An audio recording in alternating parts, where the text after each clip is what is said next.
ماشاءاللہ. الحمد لله الذي جعل يوم الجمعة سيد الأيام والصلاة والسلام على محمد خير الأنام وعلى آله وأصحابه الكريم. أما بعد فقد قال الله تعالى: أعوذ بالله من الشيطان الرجيم. بسم الله الرحمن الرحيم. يا أيها الذين آمنوا إذا نودي للصلاة من يوم الجمعة فاسعوا إلى ذكر الله وذروا البيع ذلكم خير لكم إن كنتم تعلمون. محترم حاضرین، ابھی میں نے آپ کے سامنے سورہ جمعہ کی ایک آیت تلاوت کی ہے.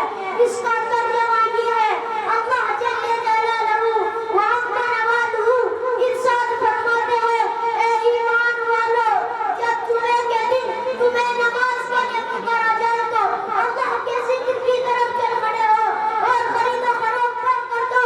یہی تمہارے لیے بہتر ہے. اگر تم جانتے ہو، ہر مسلمان کو معلوم ہے کہ اللہ تعالیٰ نے دن اور رات میں 5 نمازیں فرض فرمائی ہے.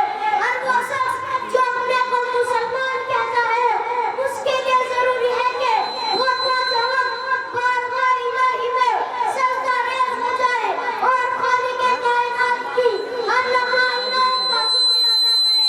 اسلام نے جتنا اجتماعیت پر زور دیا ہے، اتنا کسی مذہب میں نہیں دیا ہے.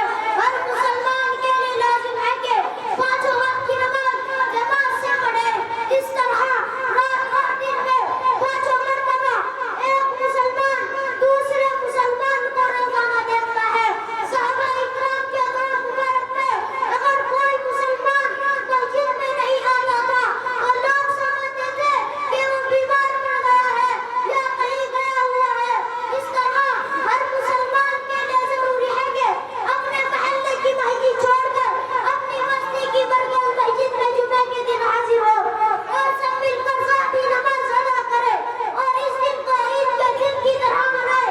صبح سے نہانے دھونے میں لگ جائے، صاف ستھرے کپڑے پہنے، گلجائے سالو ادھر لگائے اور جامع مسجد میں جا کر امام کا خطبہ سنے اور پوری بستی کے مسلمانوں کے ساتھ نماز جمعہ ادا کرے. حضور صلی اللہ علیہ وسلم نے جمعے کے دن کو عید کا دن کہا ہے. بڑے افسوس کی بات ہے کہ مسلمان موجودہ دور میں ان سب چیزوں سے لاپرواہی برتنے لگا. ضرورت اس بات کی ہے کہ لوگوں کو اس دن کی اہمیت سمجھائی جائے. اگر مسلمانوں نے اس طرح اپنے فرائض سے غفلت اور سستی برتنے شروع کر دی تو پھر بتائیے کہ مسلمانوں میں اور کافروں میں فرق ہی کیا رہ جائے گا. اللہ تعالیٰ ہم اور آپ کو اپنے بتائے ہوئے راستے پر چلنے کی توفیق عطا فرمائے. آمین. وآخر دعوانا الحمدللہ رب العالمین. جب نیت صاف نہیں تو برکت کہاں سے آئے گی؟ جب نیت صاف نہیں تو برکت کہاں سے آئے گی؟ جمعے کی نماز پڑھنے سے جنت تھوڑے نہ مل جائے گی. دیکھیے ماشاءاللہ. الحمدللہ